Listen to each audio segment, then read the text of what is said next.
Hi Akane, so we have turned the faucet on and I press the button to turn on the washing machine, and then I will use the washing and drying function, so I press this button.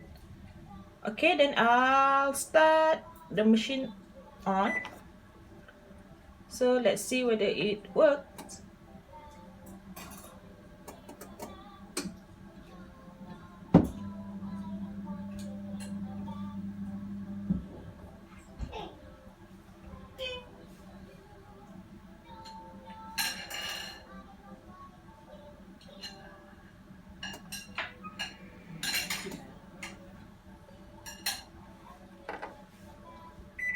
Nope, it's not working.